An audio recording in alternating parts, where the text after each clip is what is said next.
अब जैसा कि आपको ध्यान होगा, शुरू से हम लोग इस बात को बता रहे थे कि बीजेपी वाले कह रहे हैं कि साउथ 24 परगना इस डिस्ट्रिक्ट में हमें दिक्कत है, मुर्शिदाबाद, उत्तर दिनाजपुर के अलावा। और इसके अलावा बाकी कोई ऐसा डिस्ट्रिक्ट नहीं जिसमें बीजेपी बहुत पीछे हो, टीएमसी बहुत ज़्यादा आगे हो। जैसे हावड़ा में भी था, तो हावड़ा में ये दिख रहा था कि टीएमसी आगे रहेगी, लेकिन 2-3 सीटें बीजेपी को भी आएंगी। और उसी रणनीति के तहत ये रिजल्ट भी नज़र आ रहा है। ये अभी तक का जो रुझान आप देखें उसी दिशा में जाता नज़र आ रहा है। इस पूरे इलेक्शन को सवाल आप देखें तो पीएम को रखा गया चेहरे के तौर पे, दूसरे बड़े चेहरे के तौर पे गृहमंत्री अमित शाह, जो कि स्ट्रेटजी भी बनाते हैं, और स्टेट लेवल पे जो कमान सौंपी गई राष्ट्रीय नेताओं को, उसमें सुनील बंसल को बूथ की जिम्मेदारी दी गई, जिन्होंने उत्तर प्रदेश के चुनाव में जो अपनी पहली बार अपनी चमक जो जोरदार दिखाई थी राष्ट्रीय स्तर पे, वो यूपी का विधानसभा चुनाव आपको ध्यान होगा। और उसके बाद से लगातार अलग अलग स्टेट में उनको लगाया जाता है। तेलंगाना में भी लगाया गया था, बंगाल में भी लगाया गया। और भूपेंद्र यादव के ऊपर जिम्मेदारी दी गई थी कि पूरे इलेक्शन का जो नैरेटिव है वो किस रूप में जाना चाहिए सौरभ, और पर डे सेंटिमेंट एनालिसिस उसका एक सॉफ्टवेयर उन्होंने तैयार किया था, और उसमें सोशल मीडिया के प्रोफाइल और ट्रेडिशनल मीडिया के नैरेटिव, उन सारी चीज़ों को ध्यान में रखकर कि बंगाल का यूथ क्या सोच रहा है, बंगाल की महिलाएं क्या सोच रही हैं, वहाँ पे बुजुर्ग क्या सोच रहे हैं, उसका एक सेंटिमेंट एनालिसिस करके रिपोर्ट तैयार होता था। और उस रिपोर्ट के आधार पर डे बीजेपी अपने नैरेटिव को आगे बढ़ाती थी। तो इतना साइंटिफिक तरीके से इलेक्शन लड़ा गया। दूसरी तरफ ममता बनर्जी के केस में देखें तो उनके बाद ज़्यादातर इस इलेक्शन को लड़ा है अभिषेक बनर्जी ने। और अभिषेक बनर्जी की जो फंक्शनिंग है, महुआ मोइत्रा का एक ट्वीट कर देना, डेरेक ओब्रायन का बाहर आना हो, कहना हो नरेंद्र, ये इस तरह की पॉलिटिक्स में रह गई। कल्याण बनर्जी, गृहमंत्री अमित शाह के खिलाफ किस तरह की भाषा का इस्तेमाल करना, अधिकांश सांसद उनके निष्क्रिय रहे थे इस तरह की कार्यशैली में। ये जो बात आप देवेंद्र कह रहे हैं कि क्या टीएमसी के बीच में एक टूट दिखाई दी थी हर्षवर्धन जी? क्या टीएमसी के अंदर एक खेमा वो जो अभिषेक बनर्जी का खेमा है, महुआ मोइत्रा का, नए लीडर्स का खेमा है, और एक वो पुराने लीडर्स का खेमा कल्याण बनर्जी की हम बात कर ले कि कैसे उन्होंने अपने पद से भी उनका वो हट गए। क्या इसका असर भी पड़ा है टीएमसी की हाल? संघर्ष था, और जब इसकी चर्चा हम लोग करते थे तो आमतौर पर जो इस थियरी से सहमत नहीं होते थे वो कहते थे कि ये संभव ही नहीं। और एक बार तो मुझे याद है कि सामने से जवाब आया कि ये तो आप लोगों के मन में है कि अभिषेक बनर्जी और ममता बनर्जी के बीच में कुछ है। लेकिन सच ये है कि ममता बनर्जी और अभिषेक बनर्जी की टीएमसी दोनों अलग अलग काम कर रही है। अभिषेक बनर्जी को ये लगा कि ज्यादा एग्रेसिव होकर ज्यादा, और अगर आपको ध्यान में हो कि एक चर्चा हुई थी कि शौकत मुल्ला को अब उसको रिप्लेस कौन करेगा, तो ये जहांगीर करेगा जो फाल्टा वाला है। तो इस तरह से अभिषेक बनर्जी और ममता बनर्जी, लेकिन जो कैंपेन का है और जो देवेंद्र कह रहे हैं उसको थोड़ा सा और आगे बढ़ा के मैं उसको समझने के लिहाज से, पिछली बार के नारे जरा सोचिए, अब की बार 200 पार, डबल इंजन सरकार, अब और अन्याय नहीं। लेकिन वो खेला होबे के आगे सब गायब हो गया। वो तृणमूल का एक प्रवक्ता था, उसने खेला होबे का एक गाना बनाया, रैप सॉन्ग, पॉप सॉन्ग जो कह लीजिए वो बना, और खेला खेला खेला होबे वो एकदम अलग ही बन गया।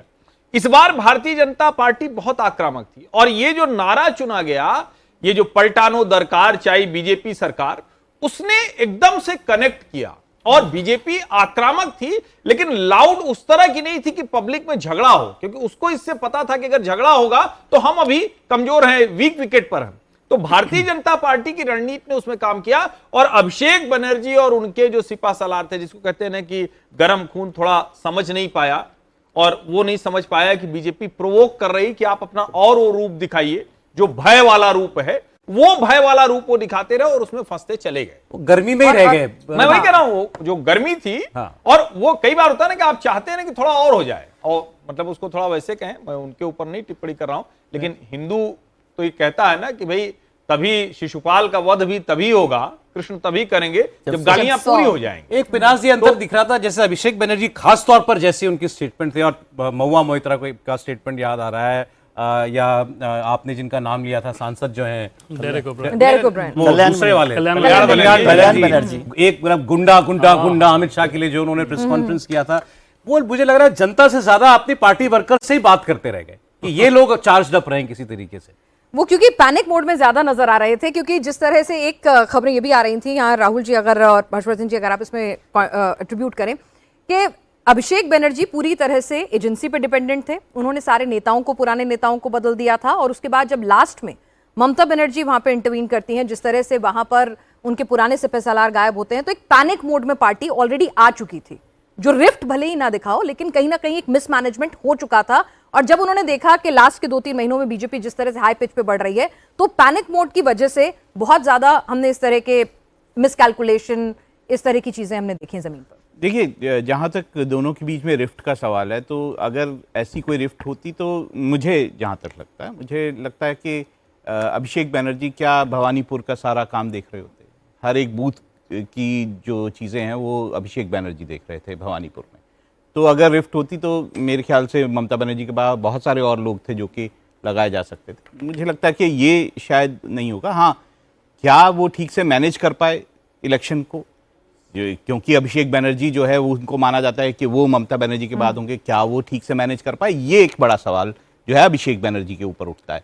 दूसरा, अगर हम सिर्फ ये देखें कि क्यों बीजेपी जीत रही है, तो आप देखिए Bankura, Birbhum, Paschim Bardhaman, Purba Bardhaman, Midnapore, parts of Murshidabad, Hooghly, north Bengal, ये सारे एरियाज ऐसे हैं जिसमें हिंदू कंसोलिडेशन बड़े पैमाने पर हुआ है और इन सब में आप देखेंगे सीटें पलट गई। एक बात अभिषेक बनर्जी के बारे में कह दूं, बीजेपी ने इस चुनाव में सारे पत्ते सही खेले, तब ये नतीजा आया है। उसमें आप ये भी नोट कीजिए कि वो बार बार, खासतौर पर अमित शाह जी ये कह रहे थे कि भाईपो मुख्यमंत्री नहीं बने, हम नहीं बनने देंगे। तो बीजेपी अगर सही पढ़ रही थी तो उसने ये भी पढ़ा था अभिषेक बनर्जी को सीएम के तौर पर अगर आप दिखाएंगे लोगों को, तो रिएक्शन आएगा और ममता लोग पसंद नहीं करेंगे। और ममता के ऊपर वो नहीं कर सकते थे उसको भी ममता। लेकिन एक कंसोलिडेशन पर मैं बात बोल दूं, एक लाइन छोटी सी, राहुल जी ने कहा, तो कल भी हम चर्चा कर रहे थे कि बीजेपी के लिए बहुत सारे लोग कहते हैं कि ममता के खिलाफ एंटी इनकम्बेंसी है, वो तो